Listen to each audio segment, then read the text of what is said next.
You're not lazy. You're being controlled. There was a moment when I realized something was wrong. Not with my goals, not with my discipline, not even with my effort, but with something deeper, something I couldn't see at first. Because no matter how many times I tried to change, I always ended up in the same place. Starting strong, losing focus, and quietly giving up. And for the longest time, I thought it was my fault. I used to call myself lazy, not as an excuse, but as a conclusion. Because when you fail at the same thing over and over again, your mind doesn't look for complex explanations anymore.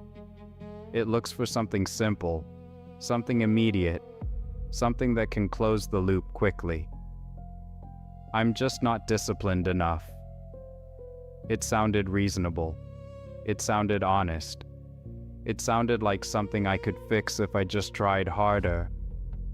And everyone around me seemed to agree.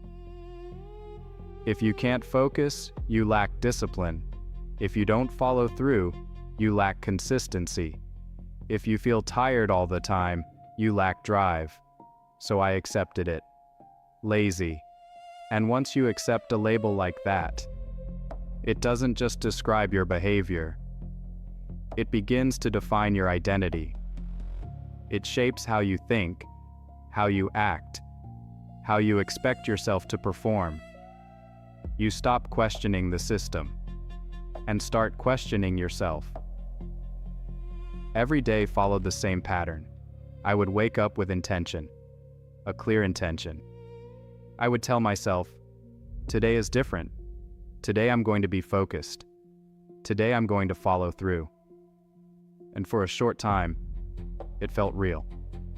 I would sit down, open my laptop, start working. Minutes would pass, maybe even an hour. Then something small would happen. A notification, a vibration, a random thought that didn't belong there.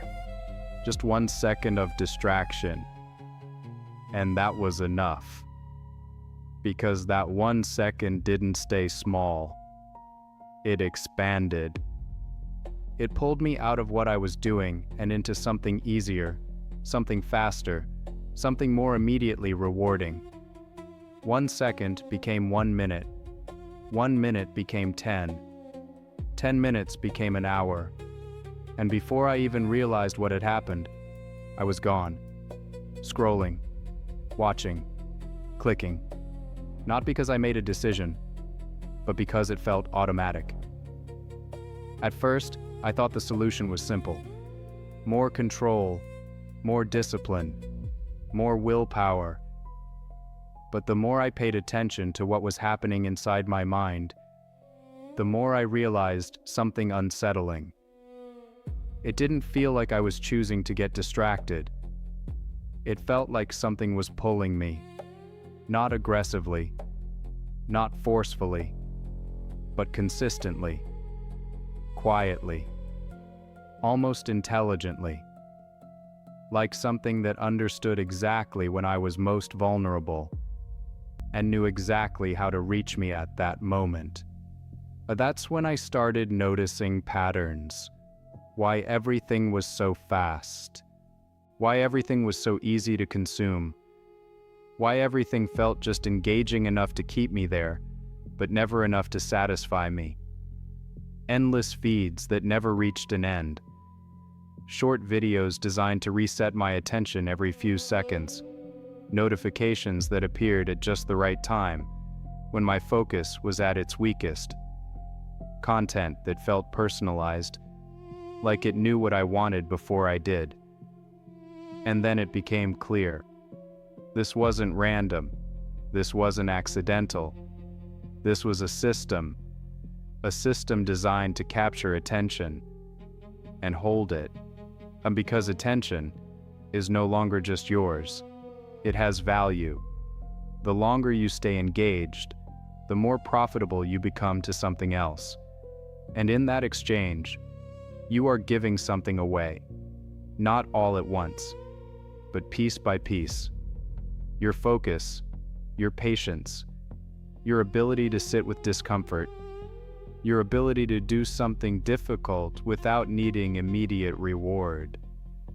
I began to notice how my mind had changed over time. Silence felt uncomfortable. Stillness felt unnatural. Boredom felt unbearable. If something didn't stimulate me quickly, I would abandon it. If something required effort, I would delay it. If something didn't give me immediate feedback, it felt like it wasn't worth doing. And that's when I understood something important. It wasn't that I was weak. It was that I had been conditioned, trained to expect speed, trained to expect reward, trained to avoid anything that didn't immediately feel good. And in that moment, the idea of laziness started to collapse. Because laziness implies choice. It suggests that you have the ability to act, but you decide not to. But what if your ability to act is constantly being interrupted? What if your attention is being redirected before you even become aware of it? What if your environment is structured in a way that makes focus harder and distraction easier? Then what you call laziness might not be laziness at all. The cost is subtle. You don't notice it immediately. It doesn't feel like something is being taken from you. But over time, it adds up. You lose time in small fragments. You lose focus in small moments. You lose consistency in ways that are hard to measure. Until one day, you look back, and you realize how much of your life was spent reacting instead of choosing. And the most dangerous part is this: you still feel like you're in control because nothing is forcing you. No one is telling you what to do. You're just choosing.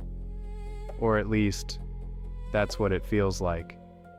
But when every option you see is designed to capture your attention, are you really choosing? Or are you simply responding to what was placed in front of you? Breaking free doesn't start with discipline. It starts with awareness. You begin by noticing what pulls your attention, when it happens, how it feels. You create small spaces without noise, moments without stimulation, moments where your mind has to sit without being fed something. And at first, it feels uncomfortable because your mind is not used to that anymore. But over time, something begins to return. Clarity, control, choice. You don't need to fight the system directly. You just need to reduce its influence, turn off what doesn't serve you, limit what drains your attention, protect your focus like it actually matters. Because it does, more than you think. Because your focus determines what you build. And what you build determines your life. Because in the end, you were never just lazy. You were placed inside a system that benefits from your distraction. A system that rewards your attention, but weakens your focus. And if you don't take that back, you won't just lose time. You'll lose the ability to decide what your time is even used for.